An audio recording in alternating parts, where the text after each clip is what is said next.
Khairatabad MLA దానం నాగేందర్కు high court నోటీసులు జారీ చేసింది. ఆయన రీసెంట్‌గా బీఆర్ఎస్ నుంచి కాంగ్రెస్‌లోకి చేరిండ్రు. అయితే ఈ నోటీసులు రావడానికి కారణం ఎవరంటే ఖైరతాబాద్ కాంగ్రెస్ లీడర్ విజయారెడ్డి. దానం నాగేందర్ మీద ఓడిపోయిన ఆమెనే. పీజీఆర్ బిడ్డే. ఆమె హైకోర్టులో ఒక పిటిషన్ ఇస్తే దానికి సంబంధించి నోటీసులు ఇచ్చింది దానం నాగేందర్‌కు. అయితే ఈ పార్టీలో చేర్చుకోకపోయినా కాదు. బీఆర్ఎస్ నుంచి కాంగ్రెస్‌లో చేరిండు కాబట్టి దానికి సంబంధించింది కాదు. ఆయన గెలవంగానే ఓడిపోయిన అభ్యర్థిగా 45 డేస్‌లోనే కోర్టులో పిటిషన్ వేయాల్సి ఎవరైనా సరే వాళ్ళ మీద గెలుపు, ఓటములు అయిపోయిన తర్వాత రిజల్ట్ వచ్చిన తర్వాత ఓడిపోయిన వాళ్ళు గెలిచినోళ్ళ మీద ఏమైనా అనుమానాలుంటే, లేకపోతే వాళ్ళ అసెట్స్ చూపించలేదు, లేకపోతే వాళ్ళ కేసులను వాళ్ళ బీఫామ్‌లో ఎలక్షన్ కమిషన్‌కి చూపించలేదు, లేకపోతే వాళ్ళు తప్పుడు సమాచారం ఇచ్చిండ్రు. ఇట్లాంటి అనుమానాలు ఏమున్నా, లేకపోతే వాళ్ళ కౌంటింగ్‌లో ఏమైనా అనుమానాలున్నా, లేకపోతే వాళ్ళ ప్రచారంలో ఏమన్నా డబ్బులు వంచిన ప్రూఫ్స్ వీళ్ళ దగ్గర ఉన్నా, ఇంకా ఏదైనా సరే ప్రత్యర్థి పైన, గెలిచిన వాళ్ళ పైన వీళ్ళకి ఏ మాత్రం అనుమానం ఉన్నా 45 డేస్‌లో కోర్టులో పిటిషన్ వేయాలి. సేమ్ విజయారెడ్డి కూడా 45 డేస్ లోపే దానం నాగేందరు ఆస్తులు చూపించలేదు. దానం నాగేందరు తనకున్న ఆస్తులను తక్కువగా చూపించిండ్రు. తనకున్న ఆస్తులు ఇంకా చాలా ఉన్నాయి. అవన్నీ వాళ్ళ కుటుంబ సభ్యుల మీద కూడా ఆస్తులు ఉన్నాయి. ఆ ఆస్తులన్నీ కూడా చూపించలేదు. ఈ ఎలక్షన్ కమిషన్‌కి ఇచ్చిన సమాచారం తప్పు అని హైకోర్టులో పిటిషన్ వేసింది విజయారెడ్డి. 45 డేస్ లోపల పిటిషన్ వేస్తే ఈరోజు హైకోర్టులో బెంచ్ మీదకి వచ్చింది ఆ కేసు, ఆ పిటిషను. దాని మీద వివరణ ఇవ్వాలని దానం నాగేందర్‌కు నోటీస్ ఇచ్చింది హైకోర్టు. అయితే ఇప్పుడు దానం నాగేందర్ బీఆర్ఎస్‌లో ఉన్నప్పుడు విజయారెడ్డి ఈ కేసు వేసింది హైకోర్టులో. దానం నాగేందర్ జస్ట్ 4 రోజుల క్రితమే రేవంత్ రెడ్డి సమక్షంలో, దీపదాస్ మున్షి పార్టీ వ్యవహారాల ఇన్ఛార్జ్ సమక్షంలో కాంగ్రెస్ చేరిండ్రు. ఆయన ఇప్పుడు Secunderabad MP candidate Danam Nagender.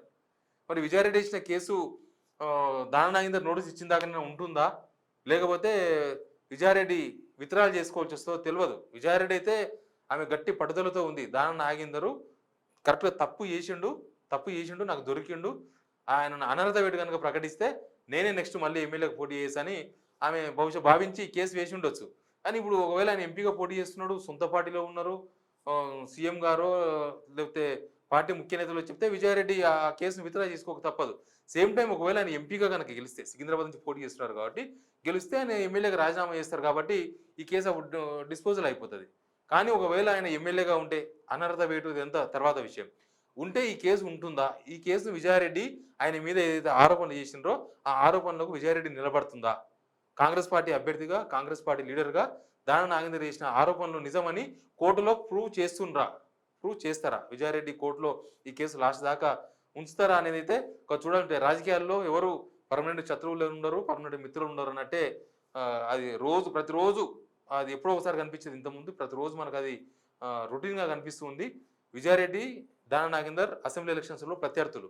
Parliament ఎలక్షన్స్కి వచ్చేసరికి ఇద్దరు ఒకే పార్టీలో ఉన్న ఫ్రెండ్స్. ఇప్పుడు దానం నాగేందర్ ఎంపీగా పోటీ చేస్తే విజయారెడ్డి కూడా ఆయన గెలుపు కోసం పనిచేయాల్సిన అవసరం ఉంటుంది, పనిచేస్తారేమో బహుశా. కాబట్టి దానం నాగేందర్కు హైకోర్టు ఇచ్చిన నోటీసుల కేసు ఎక్కడ ముగుస్తుంది, ఇది లాస్ట్ వరకు ఉంటుందా ఉండదా, నెక్స్ట్ ఏం జరుగుతుందో మాత్రం తెలియదు.